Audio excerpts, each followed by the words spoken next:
Hi happy birthday Allu Arjun గారు. ఎందుకంటే అల్లు అర్జున్ గారు బర్త్డే సందర్భంగా పుష్ప 2 ది రూలర్ టీజర్ అయితే రిలీజ్ అయింది. టీజర్ అయితే ఎక్స్ట్రాడినరీగా ఉందండి. ఇప్పుడే 11కి అయితే రిలీజ్ అయింది. టీజర్ ఒక్క మాటలో అంటే సూపర్ డూపర్గా ఉంది. గెటప్ మన ఆల్రెడీ రివీల్ అయింది. ఫుట్ అయితే మనకి ఎప్పుడూ బయటకు వచ్చింది. కానీ ఇప్పుడు ఆ టీజర్లు ఆ కొంగు తీసుకొని చెట్టుకోవడం కానీ, ఆ లేడీస్ ఆ స్టైల్ తోటి నడవటం కానీ ఎక్సలెంట్గా ఉంది. చిన్న చిన్న ఫైట్ చిన్న గ్లిమ్స్ లాంటిది అయితే చూపించాడు. అది కూడా ఎక్స్ట్రాగా ఉంది. లాస్ట్లో ఒక చిన్న డైలాగ్ అయితే రివీల్గా ఏం కాల్చలేదు, కానీ ఒక భయపెడుతున్నాడు అక్కడైతే అందరిని అయితే.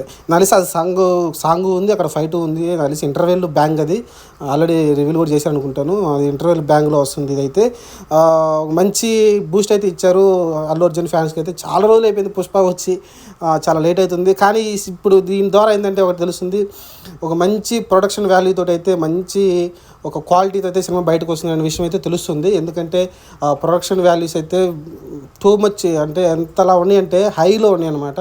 అంత అయితే మేనేజ్ చేశారు. ఆ సెట్టింగ్ కానీ, అక్కడ ఉన్న కాస్ట్యూమ్స్ కానీ అన్నీ కూడా చాలా బాగా చేశారు. అలానే పిక్చరైజింగ్ కూడా చాలా గ్రేట్ఫుల్గా ఉంది. మంచి క్వాలిటీ అయితే మనకి అందించబోతున్నారని తెలుస్తుంది. అందుకే లేట్ అయినా కూడా అల్లు అర్జున్ సైలెంట్గా ఉన్నాడు. ఒక ప్రెస్ మీట్లో కూడా చెప్పాడు, కాకపోతే ఫస్ట్ పార్ట్ హిట్ అయింది కాబట్టి సుకుమార్ నేను వదిలేస్తున్నాను, ఇంత డిలే చేస్తున్నానైనా సరే అని చెప్పాడు.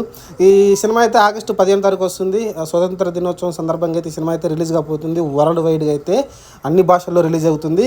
మరి చూద్దాం పుష్ప 1 ఎంత ఆకర్షించిందో, మరి పుష్ప 2 ఎంత ఆకర్షిస్తుందో చూడాలి. ప్రస్తుతానికైతే అల్లు అర్జున్కి ఈ ఫేమ్ ఒక్క రోజులో వచ్చింది కాదు. ఎందుకంటే ఆయన బర్త్డే సందర్భం అయితే మనం చెప్పుకోవాల్సిందే. ఎందుకంటే అల్లు అరవింద్ తరపున అయితే వచ్చారు, కానీ వాళ్ళ బ్రదర్ కూడా వచ్చాడు, అంత సెట్ అవ్వలేదు.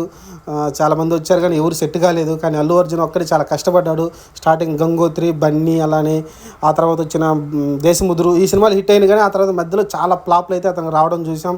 ఆ తర్వాత ఆర్య 2 తోటి కొంచెం బయటకు వచ్చాడు. ఆ తర్వాత మళ్ళీ ఆర్య 2 తర్వాత మళ్ళీ కొన్ని ఫ్లాప్లు అయితే పడడం చూసాం. ఆ తర్వాత జులై తోటి మంచి పుషప్ అయ్యి సన్ ఆఫ్ సత్యమూర్తి, అలానే అలవైకుంఠపురం ఇలా కొంచెం హిట్లు కొట్టుకుంటూ వచ్చాడు. రేస్ కురం లాంటివి.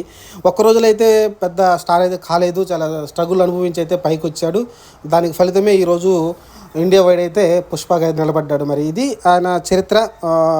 కష్టపడితేనే ఫలితం ఉంటుంది. ఇప్పుడు ఇండియాలో టాప్ మోస్ట్ డ్యాన్స్ ఎవరు ఉన్నారంటే ఏళ్ళ మీద లెక్కట్టవచ్చు. అందులో నెంబర్ 1 స్థానంలో అల్లు అర్జున్ ఖచ్చితంగా ఉంటాడు. ఇది దేశం మొత్తం ఒప్పుకున్న నిజం కాబట్టి.